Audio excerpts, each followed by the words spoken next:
Nursing training college में घुसकर CEO समेत दीगर अमले पर तशद्दुद करने वाले कौन हैं और क्यों तशद्दुद किया गया? वो लोग जब मुझे थ्रेट करते हैं, उलझते हुए वो मुझे कॉरिडोर में ले आए। उसने मेरी गर्दन पे और मेरे सर पे इतने मुक्के मारे, मेरी छाती पे इतने मुक्के मारे। वर्चुअल वुमेन पुलिस स्टेशन को 15 पे कॉल चली है और पुलिस नहीं आती।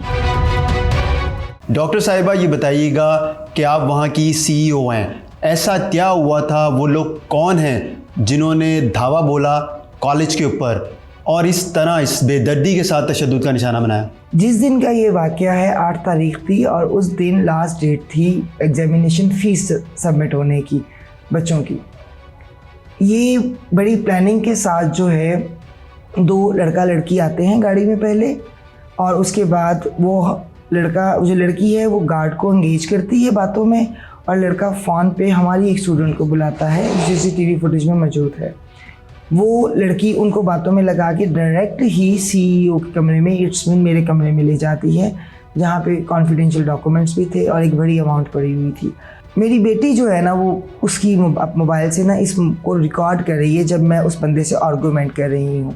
तो उस लड़के ने उठ के मेरी बेटी के ऊपर थप्पड़ उसे मारा और उसके हाथ से मोबाइल छीना और वो बाहर की तरफ लपका। तो मैंने उसके पीछे से जाकर उसे स्लैप किया, उस लड़के को। तुमने मेरी बेटी को कैसे हाथ लगाया? मैंने उसके गिरेबान से पकड़ा। कसम खुदा की फराज, वो तो मेरी बेटी थी। इस कौम की किसी भी बेटी को कोई हाथ लगाएगा, मैं उसका गिरेबान पकड़ लूँगी। अभी इसी असना में जब मैंने उस लड़के का गिरेबान पकड़ा तो उन लड़कियों ने अचानक मुझे मारना शुरू कर दिया। जब एक बेटी के सामने उसकी माँ को मारा जाएगा। ये लड़कियां आपकी वहाँ की स्टूडेंट थी? उसमें एक हमारी स्टूडेंट थी। और बाकी कौन है? 3 है कम से कम वो लड़कियां? 3 हैं और बाकी 2 स्टूडेंट्स हैं गालिबन, क्योंकि तादाद ज़्यादा है सब बच्चों। यानी मेरे लिए तो दिल दहला देने वाली बात थी कि मेरी स्टूडेंट मुझे थप्पड़ मार रही है।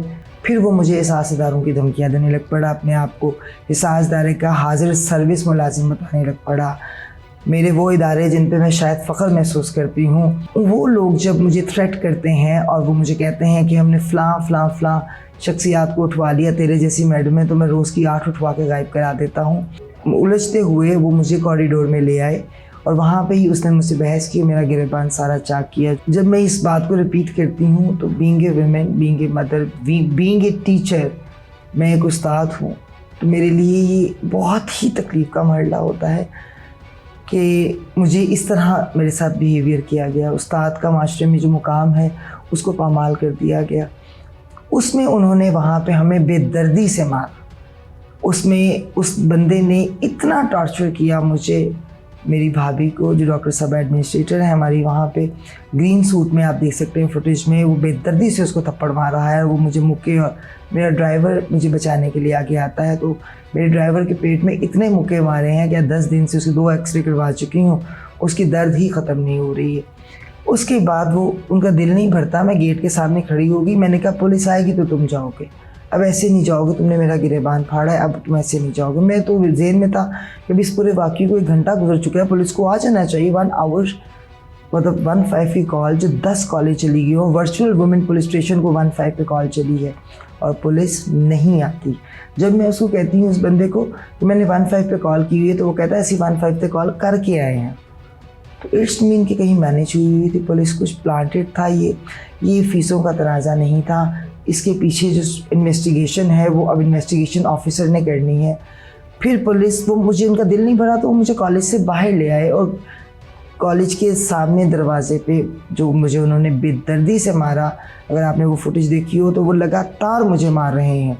उसके बाद मेरे ड्राइवर को मार रहे हैं। वहाँ पे उस लड़की ने चेन यहाँ से मेरे गले से खींची, इसका निशान अभी भी मौजूद है। और जाते जाते मालिक गनीमत की तरह पे पैसे भी वो ले गए। 15 लाख रुपए फीसों की मद में कैश में पड़ा हुआ था। वो ऊपर ऐसे बंडल की सूरत में था, बैंक भेजना था, पर्स के ऊपर था। जब वो लड़कियां, हम बाहर ग्राउंड में ये सारा कुछ हो रहा था, तो उन लड़कियों ने मौके से फ़ायदा उठा के वहाँ से वो चीज़ें वहाँ से चुराई, कुछ डॉक्यूमेंट्स उठाए, मेरी चेन गले से उतारी। पुलिस आती है, वो लोग वहीं होते हैं, उनके पीछे किसी की गाड़ी खड़ी थी, वो गाड़ी नहीं निकाल सके कि वो बंदे चलते जा रहे हैं। और मेरी बेटी उन्हें चीख के कह रही है कि अंकल, इन बंदों ने मेरी मम्मा को मारा है, मैं बेहोश थी। और उसको कह रही है, मम्मा मैंने इतना पुलिस अंकल से कहा पर उन्होंने मेरी बात नहीं सुनी। सबसे ज़्यादा किसको मारा उन्होंने? मुझे। उसने मेरी गर्दन पे और मेरे सर पे इतने मुक्के मारे, मेरी छाती पे इतने मुक्के मारे, मेरी बैक पे और मेरी टांगों पे, और मुझे तो उसके बाद होश ही नहीं रहा। जब उन लोगों ने उनको रेड किया और उनको उनके घर से उठाया तो उनके पास से ये मोबाइल, इसके अलावा मुझे तो पुलिस वालों ने बताया कि हमने और भी मोबाइल रिकवर नहीं, उन लोगों की शनाख्त हो गई है, वो शामिल तफ्तीश हुए हैं? उन्होंने मुझे, पुलिस वालों ने बुलाया 11:30 बजे कि हमने कुछ लोगों को पकड़ा है तो आप शनाख्त पेश के लिए आ जाएं। तो जब मैं पुलिस स्टेशन गई तो मैंने उनको, डेफिनेटली मुझे तो बहुत गुस्सा था, बहुत तकलीफ़ थी उन लोगों को अपने सामने खड़ा देख के कि मैं बेसाख्ता मैं रोने लग पड़ी। और मैंने कहा जी यही गुंडे हैं जिन्होंने बेदर्दी से मेरा गिरेबान फाड़ के मुझे, मतलब आप समझ सकते हैं कि मैं जो लोग देख रहे हैं, जिनके घर में बहनें हैं, बेटियां हैं, वो मेरी, और जो मेरी बहनें देख रही हैं वो मेरी इस तकलीफ़ को फील कर सकती हैं कि जब आपका गिरेबान फाड़ा जाए तो आप किस ज़हनी अजियत से, किस ज़हनी खौफ से गुज़रते हैं। नहीं, आपको तमाम एविडेंस प्रोवाइड किए, आपने ख़ुद देखा। मैं आपसे, आपके चैनल के तवस्सुत से, मैं मरीम नवाज़ साहिबा, CM पंजाब, जो ख़ुद एक खातून हैं, मेरी ये अपील है मरीम नवाज़ से। आज इस वाक़े को 10 दिन गुजर गए हैं, किसी हुकूमती नुमाइंदे ने, किसी सियासी नुमाइंदगी ने, किसी ने मुझसे रब्ता नहीं किया। जिस बेदर्दी से उन लोगों ने मेरे कॉलेज में घुस के मुझे बेदर्दी से मेरे स्टाफ को, मेरी बेटी को, मेरे ड्राइवर को, मेरे फीमेल स्टाफ को मारा, इवन मेरे बालों से घसीटते रहे, मेरी जवान बेटी को बालों से घसीटा। तो अगर मैं महफूज नहीं हूँ मरीम साहिबा, तो इस पंजाब में कोई औरत महफूज नहीं है, कोई बेटी महफूज नहीं है। फुटेज मैंने मरीम नवाज़ के जो मावन खसूसी हैं उनको भी भेजी, हिना परवेज़ भट्ट साहिबा के पर्सनल नंबर पे भेजी। हिना परवेज़ भट्ट साहिबा ने किसी का रिस्पांस नहीं आया? No response.